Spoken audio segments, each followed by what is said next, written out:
अस्सलाम वालेकुम and welcome back to another blog. तो आज का ब्लॉग हमारे गांव पर बनने जा रही है सल्तोरो गोमा मेरा गांव है।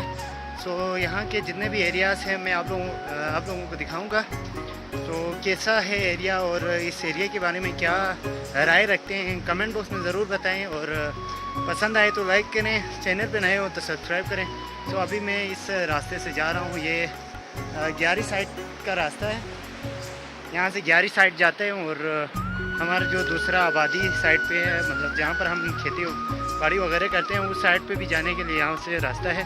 सो हम आपको घुमाएंगे, यहाँ के जो पुल्स हैं वो वगैरह भी आपको दिखाएंगे। सो चलें।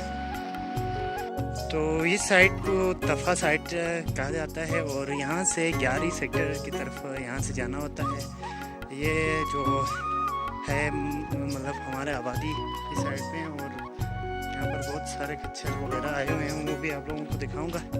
तो यहाँ का एक ही बल्कि यहाँ का तीन पुल है। एक इस साइड पे पुल है और दूसरा उधर कोई एक पुल है और उधर कोई एक पुल है, वहाँ पे भी मैं आप लोगों को लेके जाऊँगा। सो आइए अभी इस पुल से हम जाते हैं आगे दूसरा आबादी के साइड, फिर आप लोगों को दिखाएँगे। सो चलें।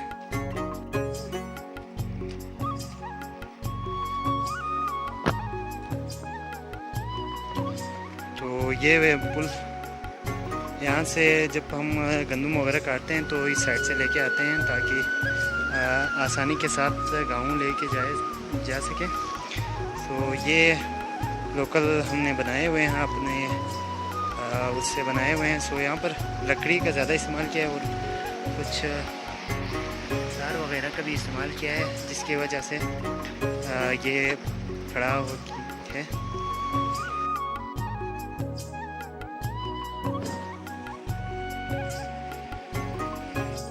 चूँकि हमारे यहाँ दो दरिया बहते हैं, एक चुलुंग साइड से और दूसरा ग्यारी साइड सेक्टर के साइड से आते हैं, तो उसकी वजह से दो दरिया है। आपने उधर देखा होगा, मैंने आपको दिखाया है कि उधर से दो दरिया बहती है, मतलब वो एक इकट्ठा होने के बाद वहाँ से बहती है। सो यहाँ पर दो दरिया है, एक ग्यारी सेक्टर के ग्यारी जो ग्लेशियर्स हैं वहाँ से आते हैं और दूसरा चुलुंग साइड से आते हैं जहाँ पर भी ग्लेशियर है।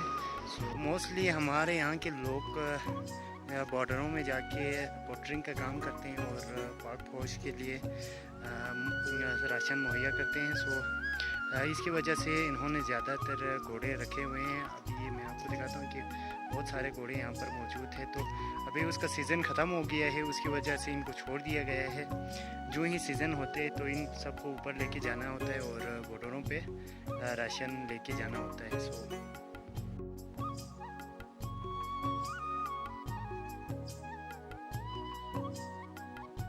तो लोकल यहाँ पर 3 फजल मिलते हैं।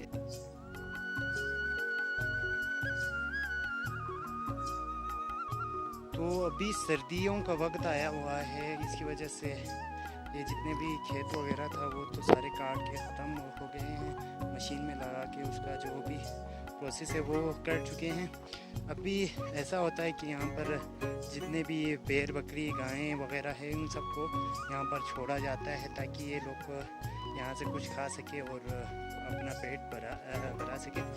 और इसका 2 फ़ायदा होता है, एक तो गायें वगैरह जो है वो उनका पेट फुल हो जाता है, और दूसरी बात यहाँ पर ये लोग जब गोबर लगाते हैं उसको हमारे यहाँ के लोग आके इकट्ठे करते हैं, मतलब अपना जो ले जाने वाला सिस्टम है उसको लेके आके उन सबको इकट्ठा करते हैं ताकि सर्दियों में उसको आग जलाया जा सके और अंगीठी में आग लगा सके। सो ये 2 फ़ायदे होते हैं गाय को ऐसे छोड़ने में। सो तो इस तरह से गोबर को इकट्ठा करके रखते हैं एक जगह पे, और जिसका भी हो वही यहाँ से लेके जाते हैं। तो यहाँ पर ऐसा सिस्टम नहीं है कि अगर मैं इधर इकट्ठा करूँ तो कोई और लेके जाए, ऐसा कुछ भी नहीं होता है। जो भी इकट्ठा करेंगे कहीं भी करें, मतलब लोग यही कहते हैं कि किसी और ने इकट्ठा किया है सो उसको मैं लेके नहीं जाऊंगा बोल के उधर छोड़ के जाते हैं। फिर बाद में जब ये सूख जाते हैं फिर हमारे ज़बान में चोरंग कहते हैं, उसको लेके आके उसमें लगा के फिल करके लेके जाने होते हैं और बोरियां में भी भरवा के फिल करना होता है। सो ये देखें यहाँ पर भी किसी ने इकट्ठा किया हुआ है। सो इस तरह से सर्दियों से हमारे यहाँ बचा जाता है। तकरीबन माइनस होता है, तकरीबन 20 से 30 तक होता है यहाँ पर जब सर्दी होती है। तो उससे बचने के लिए ऐसे चीज़ों से आग जलाकर गर्म करते हैं अपने आप को। तो ये यहाँ पर बहुत ज़्यादा पाया जाता है। इससे दवाई बनती है और दवाई शुगर का इलाज इससे होता है और बहुत सारे बीमारी का इलाज है। इसको हम कहते हैं हमारे ज़बान में इसे छोस्कुर कहते हैं और उर्दू में क्या कहते हैं इसका मुझे कोई इल्म नहीं है। बाकी इन सब को इकट्ठा करने के बाद इसको सुखा के फैक्ट्रीज में लेके जाते हैं और वहाँ पे इसका जो है दवाई बनाते हैं। फिर दवाई इसको बना के लोगों तक मुहैया करते हैं। सो ये जो चूँकि जंगली चीज़ है लेकिन ये भी दवाई के लिए इस्तेमाल होते हैं।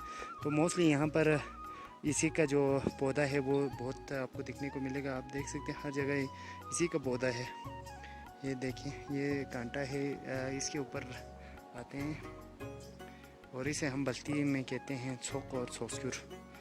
छोक मतलब है इस कांटे को कहते हैं और छोस्कुर उसके ऊपर आने वाले जो फल है उसको कहते हैं। तो ये भी और एक पुल है जिसके ज़रिए से हम अपने जो गंदम वगैरह है उसको अपने गांव साइड लेके जाते हैं। तो इस एरिया में जितने भी हैं उन सबको हम लेके आके इधर से लेके जाते हैं और उस साइड पे जितने भी हैं उसी साइड से लेके जाके उधर से गांव तक लेके आते हैं। तो हमारे यहाँ 2 गांव हैं, एक यरमा गुमा और दूसरा गंबा गुमा। सो मोस्टली यरमा गुमा के जो लोग हैं वो इस पुल को इस्तेमाल करते हैं। इसमें भी पहले रोड और बड़ा वो पुल था, लेकिन क्योंकि यहाँ पर जब ग्लेशियर पिघलते हैं तो पानी ज़्यादा आता है, उसकी वजह से ये सारे काट के ले गए हैं। आप देख सकते हैं पूरा एरिया जो है दरिया की शक्ल में अख्तियार कर लिया है। क्योंकि यहाँ पर पानी जब गर्मियों में बहुत सारे पानी आते हैं ग्लेशियर से पिघल कर और इस तरह से काट के लेके जाते हैं। सो ये भी एक पुल है, यहाँ से हम अपने गंदम और बैल बकरी माल मवेशी को यहाँ से पार करते हैं एक जगह से दूसरी जगह। तो आए हम चलते हैं इस पुल से दूसरे साइड। हम आए थे उस साइड से, इस साइड से आके इधर से घूम के फिर से वापस जा रहे हैं। और ये भी देख लें, अभी इन सब को उतारा हुआ है क्योंकि ये थोड़ा सा नाजुक है और गायें वगैरह यहाँ से चली जाती है दूसरे साइड, इसकी वजह से उनको ना गुज़र सके इसलिए ये बंद किया हुआ है और हम आसानी से इधर से जा सकते हैं। ये देखें पानी कितना साफ़ पानी आ रहा है।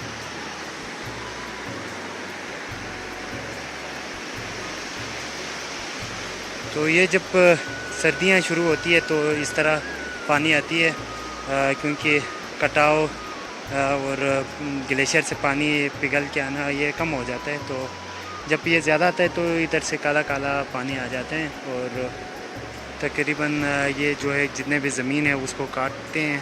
तो इसीलिए इन्होंने अभी तक हमारे यहाँ पर अभी तक खेत वगैरह नहीं बनाए, नहीं तो ये फिर से खेत वगैरह बनाते। सो तो मैं आपको एक हमारा जो यरमा गुमा साइड है वो आपको ज़रा दिखाता हूँ। तो देख लें, ये जी हमारा यरमा गुमा।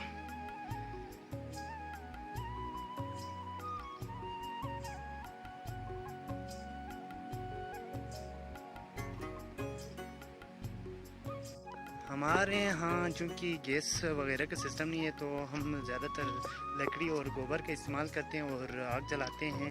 घर के जितने भी खाना वगैरह पकाना हो वो लकड़ी और गोबर इस्तेमाल करके उसको बनाते हैं।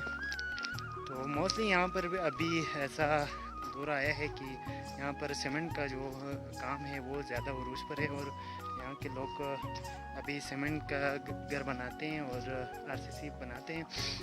तो पहले ज़माने में ये होता था कि यहाँ पर सर्दी बहुत होती थी। ग्लोबल वार्मिंग की वजह से अभी चेंजिंग हो गया है, उसकी वजह से अभी यहाँ पर भी गर्मी माशाल्लाह से होने लगी है। तो पहले बर्फ़, अभी तो पहाड़ों में आप देख सकते हैं बर्फ़ ऊपर पहाड़ों में है, लेकिन उस वक़्त नीचे तक हम जब नीचे से आते थे तो हमें देखने को यही मिलता था कि हमारे जो घर बार यहाँ जो ज़मीन वगैरह है वहाँ पे भी बर्फ़ आई हुई करती थी। अभी तकरीबन 10 से 15 साल हो गए हैं, अभी हमने देखा है कि ऊपर पहाड़ों में ही बर्फ़ है। क्योंकि ग्लोबल वार्मिंग हर जगह हो रही है, उसके इफेक्ट का यहाँ पर भी हो रहा है। तो यहाँ पर ग्लेशियर्स वगैरह भी है, वहाँ पर भी असर हो रही है।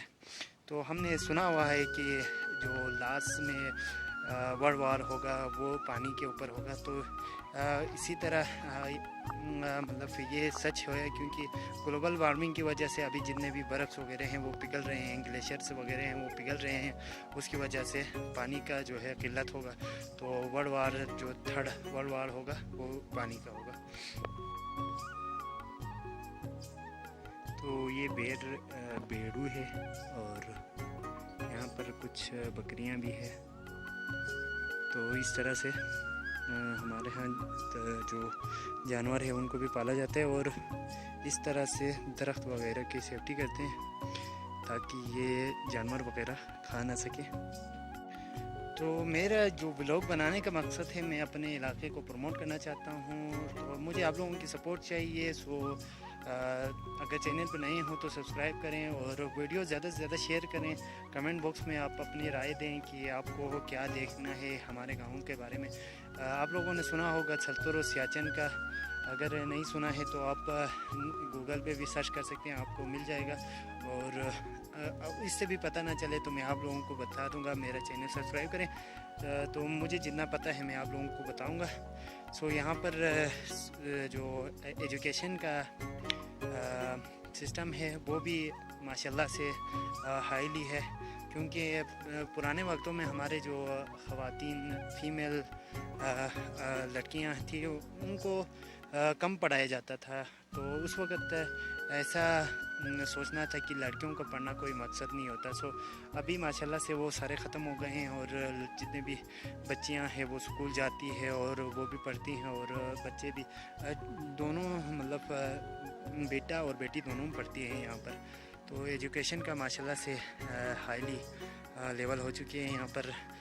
माशाल्लाह से हमारे यहाँ से डॉक्टर भी बने हैं और इंजीनियर भी बने हैं। और यहाँ पर जो आला व मशरूम लेवल में जो इलेक्शन लड़ते हैं वो भी हमारे यहाँ इसी गांव से। और ये भी एक हमारे लिए एजाज़ की बात है कि हमारे इस दूर दराज इलाक़े में भी लोग आगे निकल रहे हैं।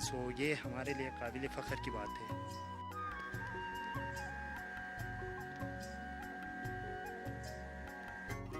तो मोस्टली हमारे यहाँ कच्चे ब्लॉक का इस्तेमाल होता है। तो ये किसी ने बनाया हुआ है। तो इस तरह से ब्लॉक को बनाए जाते हैं, वो हमारे लोकल इसी मिट्टी से बनाते हैं और इस तरह से अपने घर वगैरह इस ब्लॉक के ज़रिए बनाते हैं।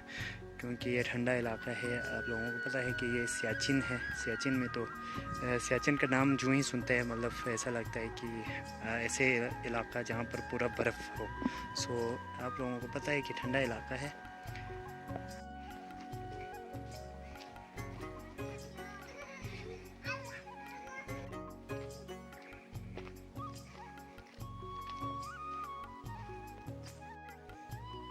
तो ये सारे घास फूस है, ये जानवर के लगाने के लिए इस्तेमाल होते हैं। तो इस तरह से छत के ऊपर स्टोर किया जाता है और जितने भी रिक्वायरमेंट हो यहाँ से निकाल के नीचे भेड़ बकरियों के लिए फेंक दिया जाता है। जैसे कि अभी यहाँ पर भेड़ बकरी है तो यहाँ से फेंक के उधर नीचे फेंक दिया जाता है। आप देख सकते हैं सारे जो छत है उसमें यही जो घास वगैरह है वो भरा हुआ है। तो आज का व्लॉग यहीं पे ख़त्म होता है। वीडियो कैसा लगा कमेंट बॉक्स में ज़रूर बताएं और चैनल पे नए हो तो सब्सक्राइब करें। और आपको कुछ किसी चीज़ के बारे में जानना है सत्तुर सियाचिन के ऊपर या 11 सेक्टर के ऊपर, तो कमेंट बॉक्स में ज़रूर बताएं। मैं वहाँ पर आपको लेके जाऊँगा और आपको वीडियो दिखाऊँगा और उसके बारे में आपको बताऊँगा। सो मुझे दीजिए इजाज़त, अगले ब्लॉग पर हम फिर से मिलेंगे। सो तब तक के लिए टाटा बाय।